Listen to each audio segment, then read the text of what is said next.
Imagine que você vai ao médico com um problema de saúde que há muito tempo te incomoda e sai de lá com uma receita de um remédio que foi dito ser o mais moderno, um lançamento, uma novidade. Você fica satisfeito com essa abordagem? Você fica feliz por receber um remédio que é o mais novo, mais atual para o seu problema?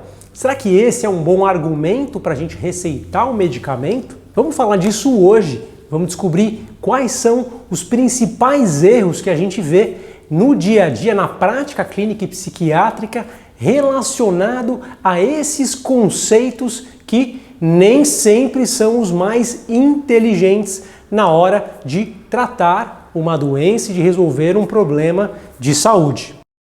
Sou Bruno Machado, médico psiquiatra pela USP, sou fundador do Centro Ibirapuera de Neurociência e do aplicativo eMind e vamos hoje falar de um dos assuntos mais fascinantes, que é a prescrição de medicamentos e de medicamentos modernos, como isso funciona e como a gente deve guiar a nossa prática para que os pacientes tenham o melhor resultado possível. Todo mundo já ouviu essa história muitas vezes de um remédio ser antigo, isso não é bom, um remédio novo é melhor, é mais atual. É fato que existem uma série de medicamentos nas farmácias e eu posso garantir a vocês que eles não são divididos em novos ou antigos. E posso também dizer para vocês que uma série de remédios que eram novos pouco tempo atrás, hoje já não são vistos nas farmácias porque eles simplesmente não deram resultados e foram retirados do mercado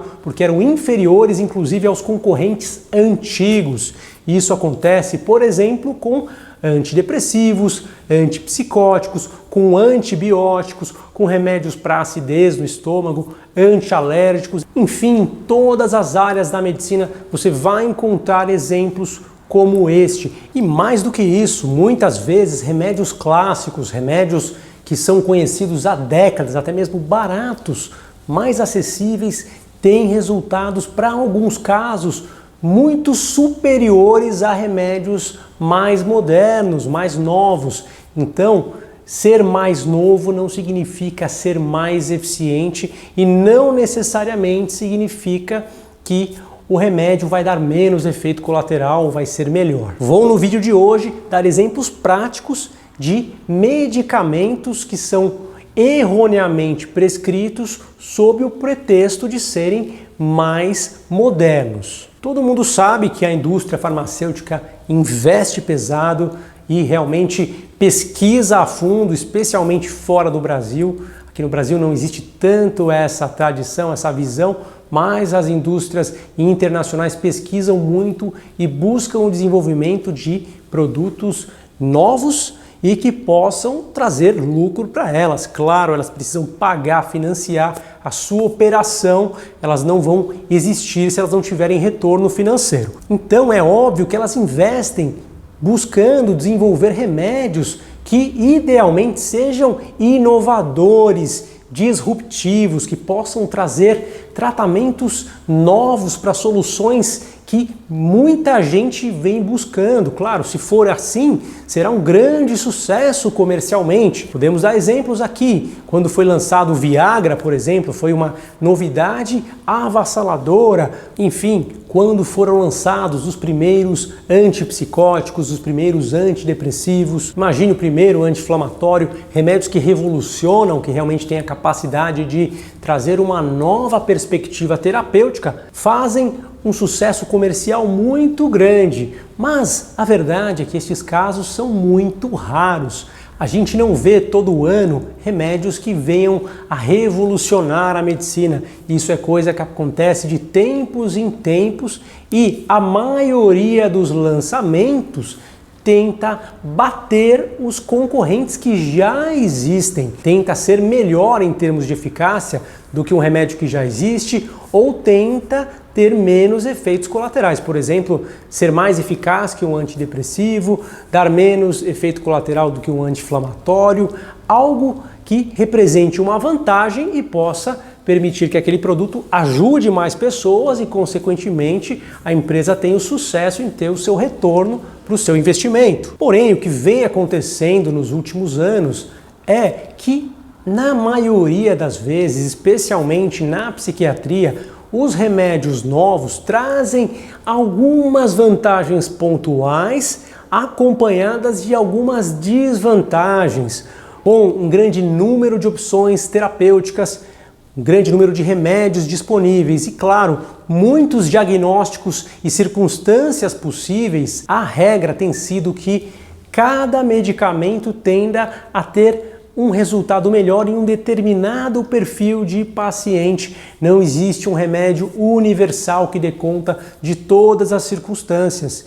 E aí acontecem os grandes erros. Porque, embora esses remédios tenham muito valor, eles não conseguem substituir os remédios antigos, eles não conseguem fazer os mesmos benefícios dos remédios antigos, e entra neste momento em ação o departamento de marketing dessas empresas, que passa a visitar os médicos de todas as áreas, e eu também sou visitado com materiais informativos. E claro que esses materiais têm o seu valor também, mas se não houver a competência do médico de fazer a leitura e correlacionar com tudo que já existe e entender o papel deste medicamento no arsenal terapêutico como um todo na medicina, será um grande problema, porque o médico ficará sugestionado a prescrever somente aquilo que ele recebeu por último. Aquilo vai colar na cabeça como sendo o que tem de melhor e ele vai usar aquilo para todas as circunstâncias possíveis. Dessa maneira, especialmente na minha área, na psiquiatria, tem sido muito comum ver pessoas utilizando remédios que até mesmo pioram a sua condição mental, acreditando que aquilo possa trazer benefícios simplesmente por ser um remédio mais moderno de uma determinada família. Ah, quer um antidepressivo? Qual é o mais novo? Quer um antipsicótico? Qual o mais novo? Um calmante? Qual o mais novo? E isso traz uma série de problemas sérios que eu vou exemplificar agora. Vou mencionar para vocês algumas situações em que isso vem acontecendo bastante. Primeiro exemplo prático que eu gostaria de citar é a opção pela desvenlafaxina em detrimento de outros antidepressivos como a venlafaxina, e um remédio que não tem uma aprovação robusta para ansiedade e pânico vem sendo muito aplicado nessas condições, porque alguns médicos acreditam que é uma venlafaxina melhorada, o que não é verdade. O nome é parecido, o remédio é um pouco mais novo, no entanto, ele não tem as mesmas propriedades de que alguns remédios mais antigos têm. Outro exemplo bastante comum é com os antipsicóticos, remédios para tratar transtorno bipolar, esquizofrenia. Frequentemente os remédios antigos são desconsiderados e apenas os mais novos são elencados. E claro que dependendo do perfil do paciente, um paciente com síndrome plurimetabólica, com açúcar no sangue alto, colesterol alto, com obesidade, por exemplo, talvez um remédio antigo tenha um resultado mais interessante. Muitas vezes, dependendo do objetivo do tratamento, o remédio mais antigo ele funciona melhor, por exemplo, num quadro de agitação aguda. Então, nos antipsicóticos, mais um exemplo bem conhecido de erros frequentes que a gente vê até mesmo em UTI, por exemplo, na hora de medicar um paciente com agitação, ou até mesmo num pronto-socorro. Muitas vezes os remédios mais clássicos, que têm uma ação mais interessante, vêm sendo substituídos por remédios mais novos, sem a mesma eficácia, sem a mesma praticidade no dia a dia dos prontos-socorros. Então aí um outro problema que a gente vê também, além da área de especialidade de psiquiatria, mas na saúde mental como um todo, nos cuidados gerais de saúde mental. Só para citar exemplos de remédios antigos que até hoje não foram batidos, que não foram realmente superados em suas áreas, eu poderia citar o ácido acetilsalicílico, a famosa aspirina, para afinar o sangue. Uma coisa tão comum como infarto requer um remédio tão antigo. Será que não tem o interesse da indústria de substituir, de ter algo melhor, algo tão frequente quanto o infarto, tão importante, mas continua sendo usado um remédio sem patente, um remédio antigo? Por quê? Porque aquela substância continua sendo superior no organismo das pessoas nesta circunstância específica. Também poderíamos citar o uso, ainda hoje, de penicilina, um antibiótico para muitas infecções. Também o carbonato de lítio, o famoso lítio, não havendo ainda uma medicação que possa superá-lo em todos os aspectos.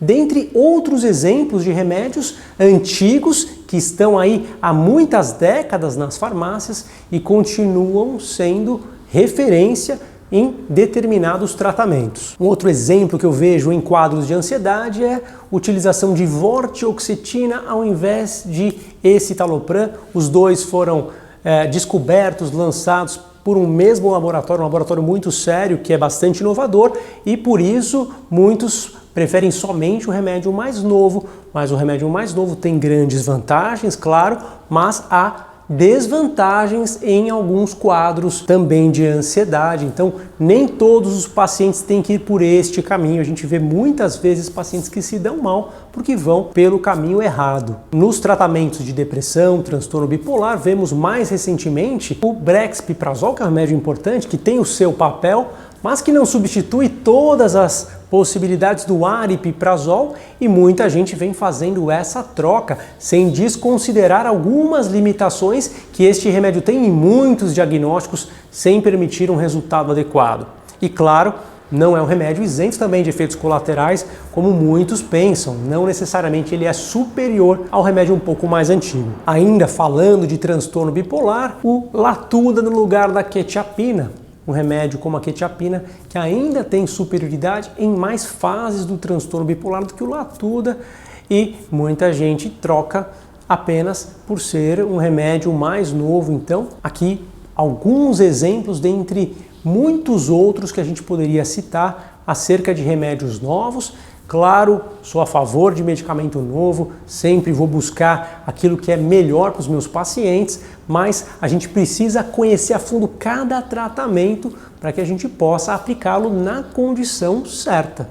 Então, assim sendo, o que eu estou defendendo aqui não é que você não utilize remédios novos, mas que você busque os melhores argumentos para usar cada medicamento, conhecendo os benefícios, os riscos, as precauções, entendendo vantagens e desvantagens e, claro, observando os resultados individuais no seu organismo e fazendo o acompanhamento correto para que você possa ter êxito. Caso contrário, os resultados são muito menos prováveis. Vou ficando por aqui. Sou Bruno Machado, médico pela USP, e esse é o meu canal em que faço vídeos educativos de saúde mental e te convido a interagir com o canal.